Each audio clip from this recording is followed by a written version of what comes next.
ମାନସୀ ଗୋଟିଏ 24 ବର୍ଷର ଟୋକି ଥିଲା, ନଙ୍ଘା ଟୋକି ଥିଲା। ମାନସୀର ଦୁଧ ଆଞ୍ଜୁଳିଏ ଖଣ୍ଡେ ହେବ, ଦୁଇ ଆଞ୍ଜୁଳି ହେବ ଓ ଗୋଲ ଗାଲ ଦୁଇଟି ଦୁଧ, ପତଳା ଅଣ୍ଟା, ଗାଣ୍ଡିର କଟିଂ ଏମିତି ଯାହାକି ଆପଣମାନେ ଦେଖିଲେ ଟେରା ହେଇଯିବେ। ଗୋରା ତକ୍ତକ୍ ଝିଅଟିଏ, ବଡ଼ ବଡ଼ ଆଖି ଆଉ ଓଠରେ ଯେମିତି ଅଙ୍ଗୁର ରସ ଝରୁଛି। ଟୋକାଠାରୁ ବୁଢ଼ା ଯାଏ ତାକୁ ଦେଖି ଗେହିବା ପାଇଁ ପାଗଳ ହୋଇଯାଆନ୍ତି। ତାକୁ ଥରେ ପାଖରେ ପାଇ ଗେହିବା ପାଇଁ ସମସ୍ତଙ୍କର ଆଶା ଥାଏ। ଆଉ ମୋତେ ତ ଆପଣମାନେ ଜାଣିଥିବେ, ମୁଁ ହ୍ୟାଣ୍ଡସମ୍ ଟୋକା, 27 ବର୍ଷର। ଟୋକାଠାରୁ ବୁଢ଼ା ଯାଏ ସମସ୍ତେ ମୋତେ ଜାଣିଛନ୍ତି। ମୁଁ ପରମ ରାଣ୍ଡୁଆରେ ଗଣତି। ମୋ ବାଣ୍ଡ କେତେ ମାଇକିନିଆଙ୍କ ବିଆ ଦର୍ଶନ କରିଛି ତା'ର କୌଣସି ହିସାବ ନାହିଁ। ଏଇସବୁ ମୋର କାମ ଥିଲା। ଶେଷରେ ମୁଁ ମୋର ସବୁ କାମକୁ ସାରି ମୁଁ ଏମିତି ଜିନିଷ ଉପରେ ନଜର ପକାଇଲି ଯାହା ଆପଣମାନେ ଆଜି ଏଇ ଭିଡ଼ିଓରେ ଜାଣିପାରିବେ। ତ ଇଏ ଯେଉଁ ଭିଡ଼ିଓ ଆପଣମାନେ ଏବେ ଦେଖିବାକୁ ଯାଉଛନ୍ତି, ଜାଣିବାକୁ ଚାହୁଁଛନ୍ତି, ଇଏ ଦୁଇଟି ଭାଗରେ ଆସିବ। ମା ଝିଅଙ୍କୁ, ମୋ ଝିଅକୁ ଗେହୁଥିବା, ମାନସୀକୁ ଗେହୁଥିବା ସମୟରେ ତା'ର ବୋଉ ମୋତେ ବ୍ଲାକମେଲ୍ କରି ମୋଠାରୁ ଗିହା ଖାଇଲା। ଆଉ ମୁଁ ମନ ଖୋଲି ତା ବୋଉକୁ ବି ଗେହିଲି ଆଉ ମାନସୀକି ବି ଗେହୁଥିଲି। ତ ଆପଣମାନେ ପୁରା ଘଟଣାକୁ ଏଇ ଭିଡ଼ିଓ ମାଧ୍ୟମରେ ଜାଣିପାରିବେ। ଏ ଦୁଇଟି ପାର୍ଟରେ ଆସିବ, ଗୋଟେ ମାନସୀ ଭିଡ଼ିଓ ଆଉ ଗୋଟେ ତା ବୋଉର ଭିଡ଼ିଓ। ପ୍ରଥମେ ମାନସୀର ଭିଡ଼ିଓ ଦେଖ, ତାପରେ ଆଉ ଗୋଟେ ପାର୍ଟରେ ମୁଁ ତା ବୋଉର ଭିଡ଼ିଓକୁ ଆଣିକି ଆସିବି। ପୁରା ଘଟଣା, ପୁରା କାହାଣୀ ଆପଣଙ୍କ ମନ ବଦଳେଇ ଦେବ। ଆପଣଙ୍କୁ ଗେହିବା ପାଇଁ ଆପଣଙ୍କ ବାଣ୍ଡ ପୁରା 100 ଠିଆ ହେବ। ଆଉ ଆପଣ ଯେଉଁ ମାଇକିନାକୁ ଦେଖିବ, ମୋ ଭିଡ଼ିଓ ଆପଣମାନେ ସେୟାର କରିବେ, ସେ ଚଢ଼ି ଖୋଲି ଆପଣଙ୍କ ମୁହଁରେ ଘଷିବ, ଯାହାକି ଆପଣଙ୍କୁ ଗେହିବା ପାଇଁ ବହୁତ ସହାୟକ କରିବ। ତ ଚାଲ ଅଙ୍କଲମାନେ, ଆଣ୍ଟିମାନେ, ସାଙ୍ଗମାନେ, ସାଥିମାନେ, ଆମର ଆଜିର ଏଇ ଗିଆ ଗେହିର ମାନସୀର କାହାଣୀ ଆରମ୍ଭ କରିବା। ତ ଏମିତି କିଛି ଦିନ ପରେ ମୁଁ କେତେ ମାଇକିନା, କେତେ ଟୋକିକୁ ଗେହି ସାରିଲା ପରେ ମୁଁ ମନେ ମନେ ସ୍ଥିର କଲି ଗୋଟେ ଛୋଟ ବିଜନେସ୍ଟି ଆରମ୍ଭ କରିବି। ଆଉ ଇଏ ଧନ୍ଦାରେ ପଡ଼ିବିନି, ଆଉ ଇଏ ଗିଆ ଗେହି ଧନ୍ଦାରେ ପଡ଼ିବିନି। ମୁଁ ବହୁତ ମାଇକିନା ଟୋକି ଗେହି ସାରିଛି, ଆଉ ଜମାରୁ ଗେହିବିନି। ଯାହା ହେବ ଦେଖାଯିବ। ମୁଁ ଗୋଟେ ଭଲ ରାସ୍ତାକୁ ସ୍ଥିର କଲି, ଆଉ ମୁଁ ଗୋଟେ ଛୋଟ ବିଜନେସ୍ କରିବି ବୋଲି ଭାବିଲି। କିଛି ଟଙ୍କା ଇନଭେଷ୍ଟ କରି ମୁଁ ବିଜନେସ୍ ଆରମ୍ଭ କଲି। ବିଜନେସ୍ରେ କିଛି ଲୋକ ମୋର ଆବଶ୍ୟକ ଥିଲା। 10 ଜଣ ଲୋକ ମୁଁ ରେଡ଼ି କଲି। ମୁଁ ବିଜନେସ୍କୁ ଆରମ୍ଭ କଲି। ବିଜନେସ୍ କିଛି ଦିନ ବଢ଼ିଆ ଚାଲିଲା, ଠିକ୍ ଠାକ୍ ଚାଲିଲା। ଆଉ ଲୋକମାନେ ବି, ମୁଁ ଯେଉଁ 10 ଜଣ ଲେବର୍ ଲୋକ ରଖିଥିଲି, ସେମାନେ ମୋ ଉପରେ ବହୁତ ଖୁସିରେ ଥିଲେ। ତା ଭିତରୁ ଯିଏ ଥିଲେ ସୁନୀଲ ଅଙ୍କଲ୍, ସେ ଟିକେ ସିନିୟର୍ ଲୋକ ଥିଲେ। ଆଉ ସିନିୟର୍ ଲୋକ ଯେହେତୁ ଥିଲେ, ସେ ଟିକେ କାମ ଉପରେ ତାଙ୍କର ଟିକେ ବେଶୀ ନଲେଜ୍ ଥିଲା। ଆଉ କାମ ଉପରେ ତାଙ୍କର ଯେତେବେଳେ ବେଶୀ ନଲେଜ୍ ଥିଲା, ସେ ମୋର ବହୁତ କାମରେ ଆସୁଥିଲେ। ଆଉ ବହୁତ କାମରେ ଆସିବା ପରେ ସେଇଠୁ ସୁନୀଲ ଅଙ୍କଲ୍, ଦିନକର ଘଟଣା, ସୁନୀଲ ଅଙ୍କଲ୍ କହିଲେ, ଆଉ ଗୋଟେ ମେଲ୍ ଆସିଛି, ତୁମକୁ ଟିକେ ବାହାରକୁ ଯିବାକୁ ପଡ଼ିବ, ଓଡ଼ିଶା ବାହାରକୁ। ସେଠି କିଛି ଡିଲ୍ ଫାଇନାଲ୍ ହେବାର ଅଛି 5 ଲକ୍ଷ ଟଙ୍କାର। ସେଠି ଡିଲ୍ ଫାଇନାଲ୍ କରିକିରି ତୁମେ ଆସ। ତାପରେ ଆମର ଏତେ ବଡ଼ ଜିନିଷଟା, ଆମେ ପ୍ରୋଜେକ୍ଟଟା ଆମେ ଛାଡ଼ିପାରିବାନି, ତୁମେ ଯାଅ। ସେଇଠୁ ମୁଁ କ'ଣ କଲି ନା, ସକାଳୁ ସକାଳୁ ମୋ ବ୍ୟାଗ୍ ଉଠେଇକିରି ମୁଁ ଚାଲିଗଲି ବାହାରକୁ, ଓଡ଼ିଶା ବାହାରକୁ। ଓଡ଼ିଶା ବାହାରକୁ ସେଠିକି ଯିବା ପରେ ଚେନ୍ନାଇ ଯାଇଥିଲି। ଚେନ୍ନାଇରୁ ଗଲା ପରେ ସେଠି ମୋ ଡିଲ୍ ଫାଇନାଲ୍ କରି ସେଠୁ ଫେରିଲି। ଫେରିଲା ପରେ ମୁଁ ମୋର ସବୁ କାମର ଦାୟିତ୍ୱ ସୁନୀଲ ଅଙ୍କଲ୍କୁ ଦେଇକିରି ଯାଇଥିଲି। ଯେହେତୁ ସୁନୀଲ ଅଙ୍କଲ୍କୁ ଦେଇକିରି ଯାଇଥିଲି, ସୁନୀଲ ଅଙ୍କଲ୍ ପୁରା ମୋର କମ୍ପାନୀକି, ମୋର ଛୋଟିଆ ବିଜନେସ୍ଟାକୁ ସମ୍ଭାଳୁଥିଲେ।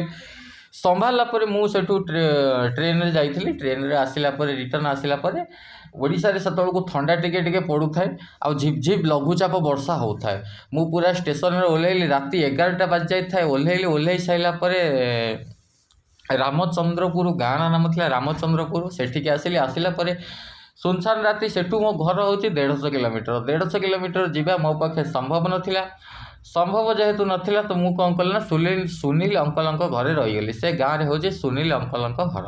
ସେଠି ରହିଗଲି। ତାଙ୍କ ଘରେ ମୁଁ ତାଙ୍କୁ ଫୋନ୍ କଲି। ମୁଁ କହିଲି ଏମିତି ଅସୁବିଧା, ଆଉ ମୁଁ ପଳେଇ ଆସିଛି, ମୋତେ କ'ଣ କରିବା? ସେ କହିଲେ ଠିକ୍ ଅଛି, ତୁମେ ଆସ, ଯଦି ଗୋଟେ କାମ କର, ଆଜି ରହିଯାଅ, କାଲି ସକାଳୁ ସକାଳୁ ତୁମେ ତୁମ ଘରକୁ ପଳେଇବ। ତାପରେ ସେଠୁ ଆମେ ଅଫିସ୍ ଯିବା। ଆଉ ସେ ଗାଁ ପାଖାପାଖି ହେଉଛି ଆମ ଅଫିସ୍। ଆଉ ମୁଁ ଚାହିଁଥିଲେ ଅଫିସ୍କି ଯାଇପାରିଥାନ୍ତି, ହେଲେ ଅଫିସ୍ରେ କିଛି ମାନେ ସେମିତି ସିଚୁଏସନ୍ ନଥିଲା, କାହିଁକିନା ମୁଁ ଓଦା ହେଇଯାଇଥିଲି। ତ ମୁଁ ଖାଇନଥିଲି ବି କିଛି। ତ ସୁନୀଲ ଅଙ୍କଲଙ୍କ ଘରକୁ ଗଲି। ସୁନୀଲ ଅଙ୍କଲଙ୍କ ଘରେ ତାଙ୍କ ୱାଇଫ୍ ଯିଏ ଥିଲେ, ତାଙ୍କ ୱାଇଫ୍ ଆଉ କେଉଁଠି ଯାଇଥିଲେ, ସେଠି କିଛି କାମ ଥିଲେ ତାଙ୍କର, ସେ ଘରେ ନଥିଲେ, ତାଙ୍କ ଝିଅ ଥିଲେ। ମୁଁ ସେଠୁ ଗଲା ପରେ ତାଙ୍କ ଘରେ ପହଞ୍ଚିଲି। ତାଙ୍କ ଝିଅକୁ ସୁନୀଲ ଅଙ୍କଲ କହିଲେ, ମୋତେ କହିଲେ, ଯାଅ ସାର୍, ତୁମେ କପଡ଼ା ବଦଳି ଦିଅ, ପୁରା ଭିଜି ଯାଇଛ, କପଡ଼ା ଟିକେ ବଦଳି ଦିଅ, ଓଦା ହେଇଛ, ଗାମୁଛା ଅଛି, ପୋଛି ପାଛି ହେଇପଡ଼ ଘର ଭିତରେ। ମୁଁ ମୋ ଝିଅକୁ କହୁଛି ଚାହା କରିକିରି ଆଣିବ। ତ ତାଙ୍କ ଝିଅର ନାଁ ମାନସ ଥିଲା। ବହୁତ ସୁନ୍ଦର ଟୋକିଟା ଥିଲା, ଯାହାକି ତା ଦୁଧ ପୁରା ଅମୃତ ଭଣ୍ଡା ଭଳିଆ ଦୁଧ, ପୁରା ବଡ଼ ବଡ଼। ଚିପିବାକୁ ଖାଲି ହାତ ପୁରେଇ ଚିପିଲି। ମୁଁ ଯାହା କଲି ମୁଁ ଆପଣଙ୍କୁ କହିବି ଇଚ୍ଛା, ଭିଡ଼ିଓ ଲାଗି ରୁହନ୍ତୁ। ତ ମୁଁ କ'ଣ କଲି ନା, କପଡ଼ା ବଦଳେଇଲି, ସାର୍ଟଟା ଖୋଲିକିରି, ପ୍ୟାଣ୍ଟ ଖୋଲିକିରି, ମୋ ଚଡ଼ି ଖୋଲିକିରି ମୁଁ ତଳେ ଫୋପାଡ଼ି ଦେଇକିରି ମୁଁ ପୁରା ନଙ୍ଗଳା ହେଇକିରି ମୁଁ କ'ଣ କଲି ନା, ଗାମୁଛାରେ ପୋଛି ପାଛି ହେଉଥିଲି। ପୋଛି ପାଛି ହେବା ଭିତରେ ମୋତେ ସେପଟରୁ କିଛି ଜଣାପଡ଼ିଲା ଘର ଭିତରେ ଆଉ କିଏ ମୋତେ ଦେଖୁଛି ବୋଲି ମୋତେ ଯେତେବେଳେ ଜଣାପଡ଼ିଲା, ମୁଁ ଯାଇ ଦେଖେ। ମୁଁ କହିଲି, ତାଙ୍କୁ ପଚାରିଲି, ମୁଁ କହିଲି କିଏ ସେଠି, କିଏ ତମେ, କିଏ ମୋତେ ଲୁଚି ଲୁଚି ଦେଖୁଛ? ମାନସୀ ସେପଟରୁ କିଛି ନ କହି ସାମ୍ନାକୁ ଡାଇରେକ୍ଟ ପଳେଇ ଆସିଲା। ଆଉ ମୁଁ ପୁରା ନଙ୍ଗଳା ହେଇଛି। ନଙ୍ଗଳା ହେଇ ମାନସୀକି ଦେଖିଦେଇ ମୋ ମନ ସ୍ତବ୍ଧ ହେଇଗଲା। ମାନସୀର ଦୁଧ ବଡ଼ ବଡ଼ ହେଇଯାଇଛି। ମୋ ବାଣ୍ଡ ଦେଖି ମାନସୀ ପୁରା ପାଗଳି ହେଇଯାଇଛି। ତ ମାନସୀ ଟିକେ ଲାଜେଇ ଯାଇ ଚାଲିଗଲା। ତାପରେ ତା ବାପା ସେପଟରୁ ଡାକିଲେ, ମାନେ ସୁନୀଲ ଅଙ୍କଲ ଡାକିଲେ କି, ଆଉ ମାନସୀ ତୁ ସାର୍ଙ୍କ ପାଇଁ ଟୋପେ ଚାହା କରିକିରି ଆଣ, ସାର୍ ଭିଜି ଯାଇଛନ୍ତି। ତାପରେ ମାନସୀ ଆସିଲା ଚାହା ଆଣିକିରି। ଆଉ ସୁନୀଲ ଅଙ୍କଲ ଆଉ ମୁଁ ବସି ଡିଲ୍ ବିଷୟରେ ମିଟିଂ କଥାବାର୍ତ୍ତା ହେଉଛୁ, ଆମେ କମ୍ପାନୀ ବିଷୟରେ, ବିଜନେସ୍ ବିଷୟରେ। ତ ମାନସୀ ସେଇ ସମୟରେ 2 କପ୍ ଚାହା ଆଣିକିରି ଆସିଲା। 2 କପ୍ ଚାହା ଆଣିକିରି ଆସିଲା ଭିତରେ ମୁଁ କହିଲି, ମାନସୀ ତମେ ବି ବସ ଏଇଠି। ମାନସୀ ବସିଲା ଡାଇନିଂ ଟେବୁଲରେ। ମାନସୀ ତା ବାପା ପାଖରେ ବସିଥାଏ, ମୁଁ ସାଇଡ଼୍ରେ ବସିଥାଏ। ମୁଁ ମାନସୀର ଗୋଡ଼କୁ ଗୋଡ଼ରେ ଏମିତି ହାତ ଲଗାଉଥାଏ। ମାନସୀ ଜାଣିପାରିଲା କି ଟୋକାର ଗେହିବା ପାଇଁ ପ୍ରବଳ ଇଚ୍ଛା ଅଛି। ଆଉ ମାନସୀର ବି ମୁଡ଼୍ ଥିଲା। ଆଉ ଯେତେବେଳେ ସୁନୀଲ ଅଙ୍କଲ ଆଉ ମୁଁ କଥା ହେଉଥିଲୁ, ତ ସେ କଥାରେ ଆଉ ମୋ ମନ ନଥାଏ। ତାପରେ ସୁନୀଲ ଅଙ୍କଲକୁ ବାହାନା କରି କହିଲି, ସୁନୀଲ ଅଙ୍କଲ ଆଉ ମୁଁ ଥକି ଯାଇଛି, ମୁଁ ଯାଉଛି, ଯିବି ଶୋଇପଡ଼ିବି ଟିକେ। ନା, ମୋତେ ସୁନୀଲ ଅଙ୍କଲ କହିଲେ, ଗୋଟେ କାମ କର, ତୁମେ ସେପଟରେ ମାନସୀର ରୁମ୍ ସାଇଡ଼୍ରେ ଗୋଟେ ରୁମ୍ ଅଛି, ସେପଟରେ ତୁମେ ଯାଇକିରି ଶୋଇପଡ଼, ମୁଁ ଏପଟ ରୁମ୍ରେ ଶୋଇପଡ଼ୁଛି। ମୁଁ କହିଲି ଠିକ୍ ଅଛି। ତ ମୁଁ କ'ଣ କଲି ନା, ସେପଟରେ ଯାଇକିରି ମାନସୀ ରୁମ୍କୁ ଜଷ୍ଟ ଲାଗିକିରି ଗୋଟେ ରୁମ୍ ଅଛି, ସେଠି ମୁଁ ଶୋଇପଡ଼ିଲି। ଶୋଇପଡ଼ିଲା ଭିତରେ ମାନସୀ ଆଉ ମୁଁ ଗୋଟେ ରୁମ୍ ପାଖାପାଖି।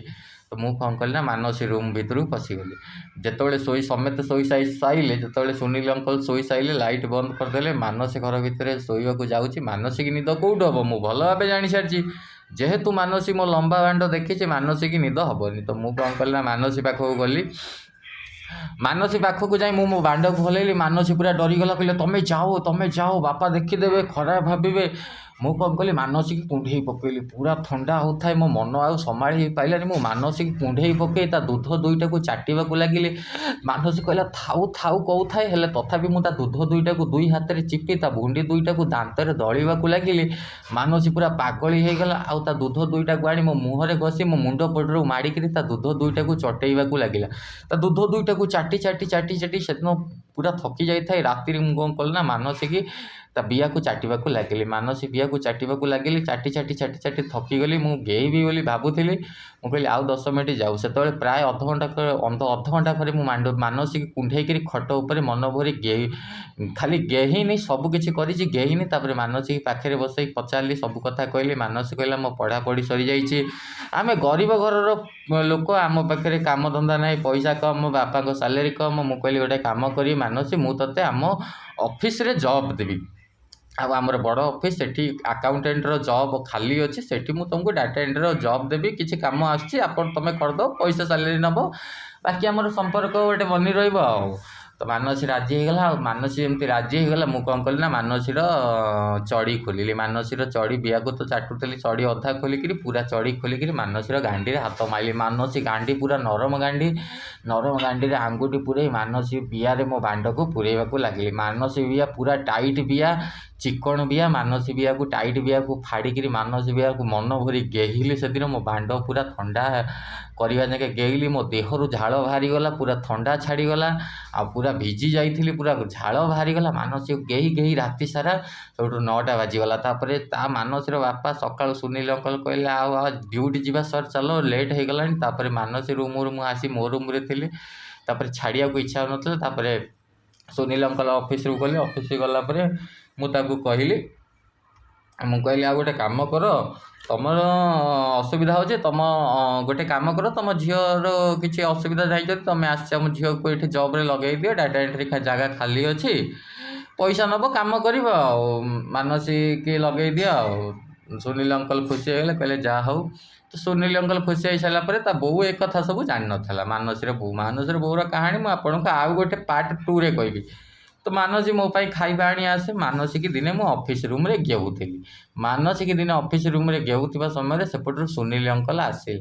ସୁନୀଲ ଅଙ୍କଲ୍ ଆସିବେ ବୋଲି ମୁଁ ଜାଣିନଥିଲି। ମାନସୀ ସବୁଦିନ ମୋ ପାଇଁ ଖାଇବା ଆଣି ଆସେ। ମାନସୀର ମୋର ଖାଉ ପିଉ କାମ କରୁ ଆଉ ଘିଆଁ ଘେଇଁ ହଉ। ପ୍ରତିଦିନ ମାନସୀକି ମୁଁ ଦିନେ କ'ଣ ହେଇଛି ଅଫିସ୍ ଭିତରେ ତା ଗୋଡ଼ ଟେକି ଗେଉଛି। ତା ଗୋଡ଼ ଟେକି ଗେଇବା ଭିତରେ ସେଇ ସମୟରେ ସୁନୀଲ ଅଙ୍କଲ୍ କ'ଣ କଲେ ପଶି ଆସିଲେ। ପଶି ଆସିଲେ ଭିତରେ ସୁନୀଲ ଅଙ୍କଲ୍ ଆଉ ଦେଖିନା ପଶି ଆସିବା ପୂର୍ବରୁ ମୁଁ କ'ଣ କଲି ନା ଆମେ ଚୁପଚାପ୍ ହେଇ ଠିଆ ହେଇଗଲୁ। ଚୁପଚାପ୍ ହେଇ ତଥାପି ସୁନୀଲ ଅଙ୍କଲ୍ ଟିକେ ସନ୍ଦେହ କଲେ ଆଙ୍କ ଭିତରେ କିଛି ଅଛି। ତଥାପି ସୁନୀଲ ଅଙ୍କଲ୍ କିଛି କହିଲେନି। କାହିଁକିନା ମୁଁ ଗୋଟେ ହାଇଫାଇ ଟୋକାଟା, ମୋ ପାଖରେ ଧନ ସମ୍ପତ୍ତିରେ ପଇସାର ଅଭାବ ନାହିଁ। ଯଦି ତାଙ୍କ ଝିଅ ସହିତ ମୁଁ କିଛି ଖରାପ କଲି, ତା ଝିଅଙ୍କୁ ପରେ ମ୍ୟାରେଜ୍ ବି କରିବି, ସେଥିରେ କିଛି ଅସୁବିଧା ନାହିଁ। ସେଥିପାଇଁ ସୁନୀଲ ଅଙ୍କଲ୍ କିଛି ନ କହିକିରି ସେଠୁ ଚାଲିଗଲେ। ଖାଲି ଏତିକି କହିଦେଲେ କି ଆଜି ତମ ବୋଉ ଆସିବେ ଆଉ ଘରକୁ ଆଜି ଜଲ୍ଦି ପଳେଇ ଆସିବୁ। ମାନେ କାହାକୁ କହିଲେ? ମାନସୀ କହିଲେ। ମୋ ମନ ଟିକେ ଖରାପ ହେଲା। ତାପରେ ମୁଁ କହିଲି ଅଙ୍କଲ୍ ଆଣ୍ଟି ଆସିବେ କି? ନା ହଁ। ନା ସେଇଠୁ ମୁଁ ଆଉ କିଛି ନ କହିକିରି ତାପରେ ଚାଲିଗଲି। ମାନସୀ ତାଙ୍କ ଘରକୁ ଚାଲିଗଲା। ତାପରେ ମୁଁ ସେଇଦିନ ତାପରେ ସୁନୀଲ ଅଙ୍କଲ୍କୁ ବାହାନା କରି ମାନସୀକୁ ଗେହିଥାନ୍ତି। ଆହୁରି ମାନସୀକି ନୂଆ ନୂଆ ଗେହୁଛି। ନୂଆ ନୂଆ ଯାହାକୁ ଗେହିବ, ଯିଏ ବିଆ ଚାଟି ଦେଇଥିବ ଥରେ, ତାକୁ ଆଉ କ'ଣ ମନ ମାନିବ? ମୁଁ କ'ଣ କଲି, ମାନସୀ ଆଉ ଘରକୁ ଯିବି ବୋଲି ପ୍ଲାନ୍ କଲି। ତାପରେ ମୁଁ କ'ଣ କଲି, ଗୋଟେ ବାହାନା କରିକିରି, କାମର ବାହାନା କରିକିରି ସୁନୀଲ ଅଙ୍କଲ୍ଙ୍କ କତିକି ଗଲି। ତାପରେ ମୁଁ କହିଲି ମାନସୀ ଡାଟା ଏଣ୍ଟ୍ରି କରିଥିଲା, ତାର ଗୋଟେ ପ୍ରୋଜେକ୍ଟ ବାକି ରହିଯାଇଥିଲା, ମୁଁ ସେଇଟାକୁ ଆସିଛି ଡିସ୍କସନ୍ କରିବା ପାଇଁ। ଡିସ୍କସନ୍ କରିବା ଭିତରେ ମୁଁ ମାନସୀକି ଘରେ କ'ଣ କରିଛି, ତା ଦୁଧ ଦୁଇଟାରେ ହାତ ମାରୁଛି। ତା ଦୁଧ ଦୁଇଟାରେ ତା ଉପର ଡ୍ରେସ୍ଟା ଖୋଲି ଦେଇ ଦୁଧ ଦୁଇଟାରେ ହାତ ମାରି ତା ଭୁଣ୍ଡିକି ଚିପିବାରେ ଲାଗିଛି। ମାନସୀ ଉ ଆ ହେବାରେ ଲାଗିଛି। ତା ବୋଉ ସେଇପଟରେ ଶୁଣିଦେଲା। ମାନସୀର ବୋଉ ଯିଏ ଶୁଣିଦେଲା, ସେ ହେଉଛି 40 ବୟସର ମାଇକିନିଆ। ସେ ଶୁଣିଦେଲା। ଶୁଣି ଦେଇ ସାରିଲା ପରେ ତାର ରିଆକ୍ସନ୍ ଯାହା ଥିଲା ମୁଁ ଆପଣମାନଙ୍କୁ ଜଣେଇବି। ମୁଁ ମାନସୀକି ଦୁଧ ଚିପୁଛି, ମାନସୀର ବୋଉ ଜାଣିଦେଲା। ତାପରେ ମୁଁ ଆପଣଙ୍କୁ ମାନସୀର ବୋଉର ଘଟଣା ଜଣେଇବି। ଶେଷ ଯାଏ ଆପଣ ଭିଡ଼ିଓ ଦେଖନ୍ତୁ। ପାର୍ଟ 2 ପାଇଁ ଅପେକ୍ଷା କରନ୍ତୁ। ମୁଁ ଏଇ ସାଙ୍ଗେ ସାଙ୍ଗେ ଭିଡ଼ିଓ ପୋଷ୍ଟ କରି ପାର୍ଟ 2 ବି ପୋଷ୍ଟ କରିଛି। ସେତେବେଳେ ଯାଏ ଭିଡ଼ିଓ ପାଇଁ ଲାଗି ରୁହନ୍ତୁ। Thank you so much. ଚ୍ୟାନେଲକୁ ନୂଆ ଆସିଲେ ସବସ୍କ୍ରାଇବ୍ କରନ୍ତୁ। ବେଲ୍ ଆଇକନ୍କୁ ପ୍ରେସ୍ କରି ଭିଡ଼ିଓ ଗୋଟେ ଲାଇକ୍ ନିହାତି ଜରୁରୀ। ଲାଇକ୍ କଲେ ମୁଁ ଆପଣଙ୍କ ପାଇଁ ଅନ୍ୟ ଭିଡ଼ିଓ ବନେଇବି। Thank you so much.